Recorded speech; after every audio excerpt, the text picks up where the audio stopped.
Magandang umaga, magandang hapon, magandang gabi, mga mechheads. Ako na ulit ito, si Vaping Zio. Hindi po ito review video. In fact, kailangan ko yung tulong nyo mga bossing. Pero first and foremost, I would like to formally apologize sa inyong lahat dahil hindi ako naka-upload ng video for 2 years. Kasi yung last upload ko is December 20, 2023. Okay? So, it's at least 1 year and 2 months, I think.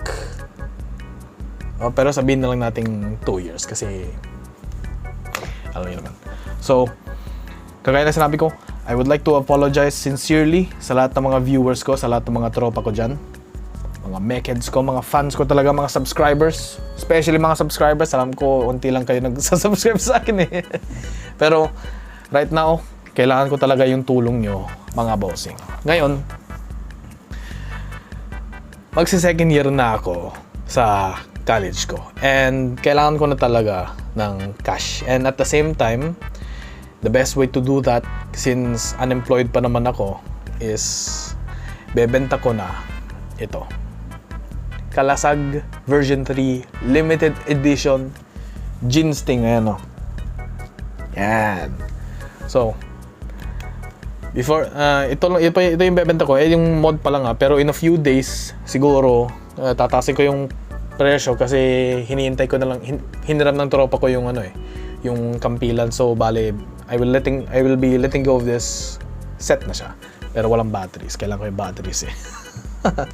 At hindi lang yun yung kailangan kong ibenta. Kailangan ko rin ibenta itong MCM Halo with booster at yung dual tip. Ayan o. So, without further ado, punta na po tayo sa table. At alam nyo na, no bullshit.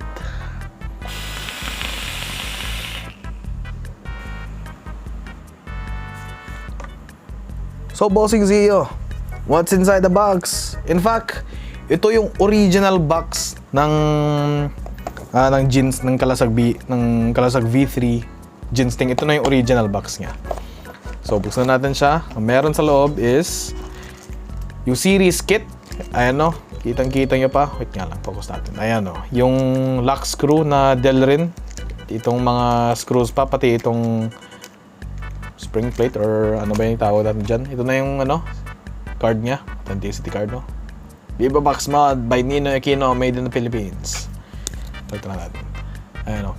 Kalasag version 3, batch 2, Gin Sting. So, I think 2 or 3 lang yung ginawa nila na Gin Sting. I bought this siguro mga 2 or 3 years ago na. Matanda na siya sa akin eh. Actually, ako yung second owner. Actually, no. I think ako yung third. So, ito na yung yung manual. Shit. Saglit lang, boss. So, ito na yung card. Hirap mag-record kasi nakaisang kamay lang ako. So, yan na siya. Kalasag B3 by Nino Aquino. Ayan o. Series kit. Original manual to, boss ha. Ayan o. SN Gin Sting. Shop name Vaporworks. Ayan.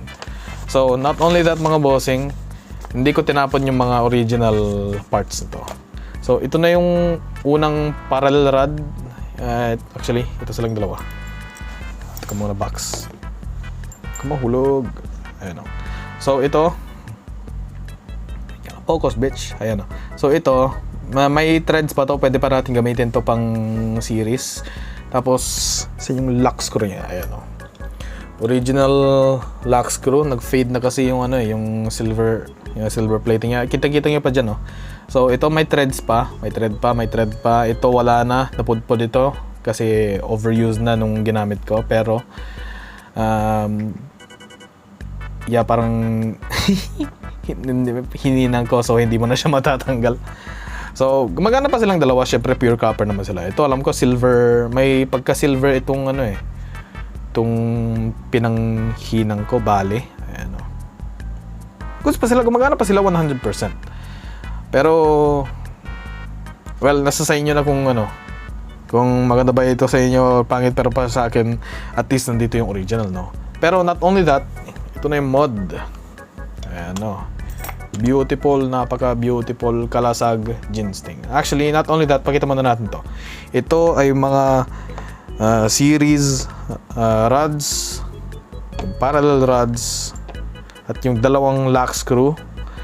Thank you so much, bossing Ronnie and Rhea from Machineria for fabricating this. Maraming salamat, napakaganda nyo. Silver plated copper. So, ayan siya. Kitang-kita nyo. Na-dome ko na siya ng mabuti. Mas maganda pa kaysa sa original, kasi yung original nag-yellow siya eh. Kasi over time nag-yellow talaga siya because of sunlight tapos dumi ng paghahawak. Tapos na-top coat ko na rin siya, kita nyo. Napaka-kintab nila, ayan o. Kintab, super kintab. Ayan. So, tingnan natin yung top plate. Ayan. Medyo basa kasi tinanggal ko lang yung ano eh, yung Danny. Ayan o. Nandiyan pa yung locking mechanism, yung all-time firing button. Ayan pa siya o. Kitang-kitang yun, na-fade talaga ito eh. Pero napaka-silver talaga ito. Galing na. Tapos yung adjustable 510, binaligtad ko kasi minsan pag ginagamit ko to, ilalagay ko na siya tapos di ko na tatanggalin kasi paulit-ulit mo lang siyang i-unscrew tapos i-screw in kasi kung nandito lang yung yung adjustable floating pin niya. So, ganoon siya. Then yung bottom plate, medyo madumi lang siya kasi hindi ko lang siya nililinisan. Solid pa siya mga bossing. So, yun na yung makukuha mo. Bibili mo to for the price of 11,000 pesos. So, hindi ko naman ito ibebenta sa YouTube. Puntan nyo ko sa FB ko mismo para para kung gusto nyo mag-inquire kung gusto nyo talaga siya bilhin. Pero, at di naman siya bilhin, like, share, subscribe. Actually, huwag yun na i-subscribe. Okay lang naman yan. Kailangan ko lang talaga ibenta ito. So, on to the Halo. Hindi ko nang makalimutan dahil binibenta ko lang ito ng 11,000 kasi meron siyang crack. Ayan o. So, shit. So, ayan talaga yung crack niya. And, nahulog ko to nung sa kwarto lang ako sa bahay ng magulang ko. Pero, working pa rin naman siya. Hindi naman siya lumalaki. Ganyan talaga siya ever since eh. Pero, nasa inyo na kung gusto nyo bilhin or hindi. So, ito na yung MCM Halo with booster at yung original dual tip Halo Red. Serial number is 38. So, wala naman tong major issue. In fact, merong damage ito. Pakikita ko muna saglit, pero unahin natin itong crack sa booster. Ngayon, pakita naman natin, disassemble muna natin. Pakita natin yung isa pang damage. Boom! Ito na siya, disassembled. Ayan no. Yung mga screws. Tapos ito, pinaayos ko na rin to kay Bossing and Rhea from Machineria. Maraming salamat ulit. Ito na yung top plate. Ayan o. Malinis yan. Gumagana pa siya. So, ito naman yung significant na damage niya. Ayan o. Kita nyo yan. Hindi dapat ganyan yan. Pati dito sa taas. Mas malala dito sa taas. Pero, I assure you mga bossing, gumagana pa rin siya. I-assemble ko ito mamaya. Pakita ko sa inyo na gumagana pa rin. So, even still, gumagana pa rin siya. Ulit-ulit na yung sinasabi ko, parang PowerPoint presentation. So, ayan o, mayroong mga dents, significant, may mga dents, may mga scratches, magkamahulog. So, ayan na siya mga bossing, kita nyo na. Wala siyang box, wala siyang AC, pero alam naman natin wala naman copy itong Halo kasi napakaganda nitong mod na ito. Ito yung parang, for me, one of the best MCM mods, which is yung Halo. Well, yun lang, yung Halo lang. So, yun na bossing. Assemble ko lang to, lagyan ko ng battery. Pakita ko sa inyo, nagmagana pa rin siya.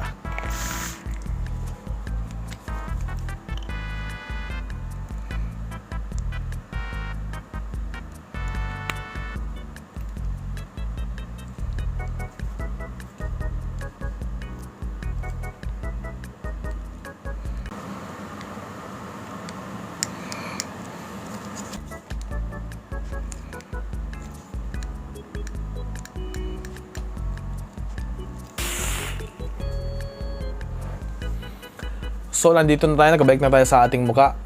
I would be very lucky, yet very sad to inform you mga mechheads na hindi ko na pwede ito ibigay as a fully working mechanical mod. So, kasi ipakita ko nga yung video. Kung meron ba tayong video. Kasi marinig yung parang may click, click, click, 3 clicks, di ba? Bale, nung tinignan ko, putapait parang init ng fire button. So, bale, binaklas ko siya. Then, kaya pala, itong push, itong firing lever niya is nag-arc doon sa, sa contact screw niya. Kasi nakita nyo naman yung damage. Kasi kada screw ko, umaangat ito. Itong top plate, bale. So, yeah. Ibebenta ko na lang itong Halo with booster. Of course, kasama naman itong dual tip for 1,800 na lang. Kasi halos hindi mo na magamit yung yung main body niya. So, yeah. This is the first time na makabenta ako ng non-working fully mechanical mod. Which is quite unfortunate, pero lucky for you guys kung meron kayong sariling Halo, or kung meron kayong siguro yung parallel, alam mo yung parang pwede mo bilhin sa MCM, yung pwede mong gawing parallel setup yung 3SP mo yun Pwede mo ilagay itong dalawang to as extension, which is pretty fucking cool. So, then again, ito, I will be letting go of this mga 11k na lang mga bossing. So, pero kung kukunin niyo itong dalawang ito, bigay ko na lang sa inyo 12.5 kasi of course may discount kung bibili nyo naman silang dalawa. So, punta kayo sa Facebook ko, ayan PM nyo na lang ako doon kung gusto nyo i-inquire kung bibili nyo talaga to o hindi, or to donate. Pero I would rather bilhin nyo na lang to kaysa mag-donate kayo sa akin, kasi itong buong video na to is parang napaka-greedy, no? Oo nga, di ba napaka-greedy? Gumawa ako ito yung pinakahuling video ko sa channel ko, tas it's about selling my vapes, di ba? In-explain ko naman sa mga video na kailangan ko yung cash para for preparation of para sa second sem ng school ko. So, ayun. 11k, 1.8, 2.5, silang dalawa, including ito. Siyempre, including itong mga series rods, parallel rods, lock screw na lahat sila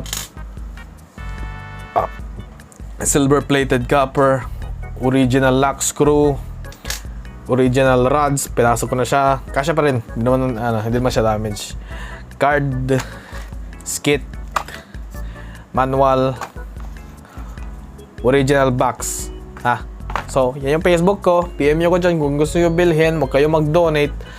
Ayaw ko ng donation. Hindi ako ganun. I'm not begging for money. I'm quite literally binebenta ko nga itong dalawa kong mod. So, siguro there's a chance na maybe in the future pwede ko ibenta itong mga very rare kong mga mods, mga purge. May mga purge ako dito, pero hindi ko muna sila ibebenta. Collectibles na yun So, pangatlong beses na to, Facebook ko, PM nyo ako kung gusto nyong i-inquire about this.